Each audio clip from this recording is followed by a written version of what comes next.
আরে নীলা, কি ব্যাপার? কি হলো? কাল না তোমার আসার কথা ছিল? হ্যাঁ, ছিল, কিন্তু যাব না। ব্যাস, হয়েছে। আর কিছু বলবেন? আরে, এভাবে রেগে কথা বলছো কেন? আমি আবার কি অপরাধ করলাম? আপনি কি অপরাধ করেননি এইটা একটু ভেবে বলুন তো। মানে? আমি ঠিক মানে বুঝলাম না। ও, এখন আপনি মানেই বুঝতে পারছেন না? আইরে মানুষ, কেন বুঝবেন না কেন? আপনি শিউলিকে কেন ফোন করছেন? আপনি আমাকেও আসতে বললেন, আবার ওকেও আসতে বললেন, বললেন একই টাইমে। কেন? এরকম কেন? দেখো, তুমি আমাকে অবশ্যই ভুল বুঝছো। আমি ওকে ডাকছি ঠিক আছে, কিন্তু ওকে কোথাও নিয়ে যাওয়ার জন্য, কোথাও যাওয়ার জন্য আমি ডাকি নাই। আমি তোমাকে ডাকছিলাম তোমার সঙ্গে কোথাও যাব, এটা মিট করতে চাইছিলাম, কিন্তু তুমি এটা আমাকে অযথা ভুল বুঝছো। বুঝতে পারছো? ও, তাই নাকি স্যার? হ্যাঁ, এরকম আজকাল। হ্যাঁ, আমি সব বুঝি বুঝি। আপনি যে তলে তলে কি করছেন এটাও আমি বুঝি। আপনি আমাকেও খাবেন, আবার ওকেও খাবেন, এটা আমি মনে হয় বুঝি না। যখন যে কোনো একজনকে আপনি সিলেক্ট করেন, আপনি খেলার পুতুল ভেবেন না। আমরা আসলে আপনার হাতের খেলার পুতুল না, বুঝতে পারছেন স্যার? হ্যাঁ, একটু ভালো হন, স্বভাবটা একটু ভালো করার চেষ্টা করেন, বুঝতে পারছেন? হ্যাঁ হ্যাঁ, জনাব, এইভাবে দিন যায় না। আমি তো আসলে তোমাকে ঠিক বুঝাইতে পারছি না। আসলে তুমি কি বলতে চাইছো পরিষ্কার করে বলো তো। ও বাবা রে! হ্যাঁ, এই দেখছি কিছুই বোঝে না। হ্যাঁ, আদা মাছটা উল্টে খেতে জানে না।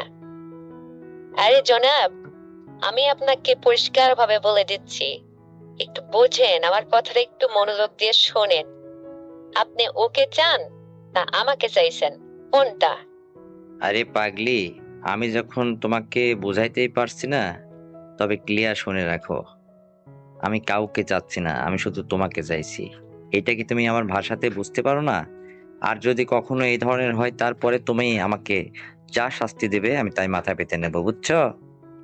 ও, আজকাল তাই না? হ্যাঁ, তাহলে আসলে তোমাদের মানে উচিত শিক্ষা না দিলে তোমরা সোজা হও না, বুঝছো ব্যাপারটা? একটু উচিত শিক্ষা তোমাদের পাওয়া দরকার। কারণ তোমরা আজ তো এখানে, আবার কাল ওখানে। এই স্বভাবটা একটু চেঞ্জ করো। তুমি আমাকে দিনের পর দিন ইউজ করছো, দিনের পর দিন তুমি আমাকে যা বললো আমি তাই শুনি। আমি কি তোমার কোনো কথা অমান্য অমান্য করছি বলো? না, এটাকে আমি অস্বীকার করছি? তাহলে? আরে তাহলে আবার কি? তুমি আগামীকালকে আসো, আমার সঙ্গে একটু দেখা করো, তারপরে দুজনে একসঙ্গে হয়ে বসে সব কথা মিট করব। কি করা যায় না যায়। আমি তো ব্যাপারটা তোমাকে সব খুলে এখন বলতে পারবো না, তুমি আসলে আসলে সব বলবো, নাকি? আহ, অনেকদিন বুঝি খাওয়া হয় না, তাই না স্যার? হ্যাঁ, অনেকদিন খাওয়া হয় না, খাওয়া লাগবে। হুম, হ্যাঁ, এবার দেখবো কে কত পারে। হ্যাঁ, স্বাদ মিটাই দেব, দেখবো না। আমার প্রতি তোমার রাগ এখনো কমেনি। আমি তো ভয়ে আছি। এরকম করছো কেন? একটু নর্মাল হও, একটু ঠান্ডা মস্তিষ্কে আমার সঙ্গে কথা বলো, তাহলে না আমি কথা বলে তোমার সঙ্গে মজা পাবো। ওইসব স্যার, ওইসব ছাড়েন। ওইসব মজা টজা আমি বুঝি না। আমার লাগবে এই জানি, আমাকে দিতে হবে। আমি আগামীকালকে আসবো, তবে ওই আগের ওইখানে যেখানে আহ, পূর্বে ছিলাম ওখানে। হ্যাঁ, ওখানে আসলে তারপরে তুমি আমাকে যেভাবে বলবে ওভাবে, কিন্তু পূর্বের মতোই আমাকে দিতে হবে। ওইসব আমি কিছু বুঝি না। আমার রাগ হয়েছিল শুধু, তুমি আমার মাঝখানে আরেকজনকে টানো কেন? একটা মেয়ে অন্য মেয়ে আর একটা মেয়েকে এভাবে সহ্য করতে পারে একজনের সঙ্গে? বলো, তুমি এটা জানো না? এই জন্য আবার রাগ হয়েছে, বুঝছো? ও, তাই নাকি? জি জনাব, বোঝো না তুমি? হুম, ও, তো এখন কি তোমার রাগ কমছে? যদি রাগটা কমে তাহলে কিছু কথা বলতাম। জনাব, যতক্ষণ আমি প্রাণ ভরে তোমাকে খেতে পারবো না ততক্ষণ আমার রাগ কমবে না, বুঝতে পারছো? হুম, বোঝো এবার।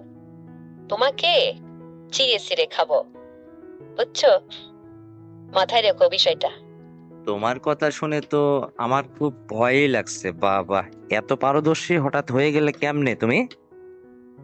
আগে কালকে আমি আসি না তোমার কাছে, তারপরে ওই দুইজনকে খাওয়ার স্বাদ মেটাই দেবো ভালো করে, বুঝছো? হ্যাঁ। আচ্ছা ঠিক আছে পাগলি, আসো তুমি। কাউকে লাগবে না, শুধু তোমাকেই লাগবে। আর আমি তোমাকে কথা দিচ্ছি, তুমি বাদে অন্য কাউকে আমার দরকার নেই। আরে বাবা, তোমাকেই তো আমি নিয়মিত খাচ্ছিলাম, নিয়মিত ডাকি, তোমার সঙ্গে মজা করি। এখন এর মধ্যে তুমি অন্যকে অযথা সন্দেহ করে আমাকে এত রাগারাগি করছো, আমার সঙ্গে বাজে বকছো। এসবগুলো ঠিক না, বুঝছো? তুমি শুধু আমার। তো ঠিক আছে, আগামীকালকে আসো, তুমি কথা হবে তোমার সাথে, বুঝছো? ঠিক আছে জনাব, তাই হবে। তুমিও ভালো থেকো। আর শোনো, সাথে না প্রোটেকশন নিয়ে এসো। আচ্ছা ঠিক আছে, রাখতেছি। Bye bye. কালকে সকালে 9টা 10টার দিকে ফোন দিও, হ্যাঁ? আল্লাহ হাফেজ।